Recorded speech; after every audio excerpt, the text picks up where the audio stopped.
সবে মানি সবে বুঝি, তবুও মীর জাফরে খাতির করে চলি। মাইন্ড করলা।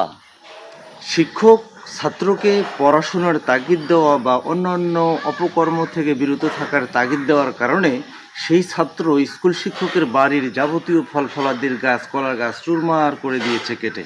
পরের দিন শিক্ষক এসে স্কুলে বলছে যে আমার বাড়ির ফল ফলাদির গাছগুলো ভেঙে চুরমার করে দিয়েছে।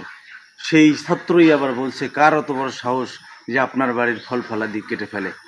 তো জবাবে শিক্ষক বলছে, সবে মানি সবে বলছিলাম, সমাজে যখন চোখের সামনে হারহামেশা অন্যায়, অপকর্ম ইত্যাদি ইত্যাদি হারহামেশা হয়ে যাচ্ছে, কিন্তু আমি উপরের ডালটাকে ধরতে হবে, তাই আমি নিচের ডালকে শক্ত রাখার জন্য সমাজে অন্যায়ের বিরুদ্ধে কোনো কথা বলছি না।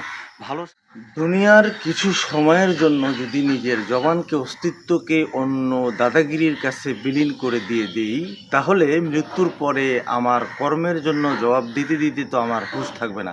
তাই পরবর্তী জীবনের কর্মের যদি সঠিক সহজ জবাব দিতে হয়, তাহলে দুনিয়ার জমিনে আল্লাহর হকের কথা, দ্বীনের কথা মুখ খুলে বলতে হবে। কেউ ভালো জানুক, কেউ জানাজায় আসুক, কেউ না আসুক, কোনো সমস্যা নাই। আসুন ভাই, আল্লাহর স্মরণে 5 ওয়াক্ত নামাজ পড়ি। সমস্ত ধর্মাবলম্বী ভাইদেরকে নিয়ে বাংলার জমিনে যারা আছি তারা মিলেমিশে বসবাস করি। That is our success. আসসালামু আলাইকুম।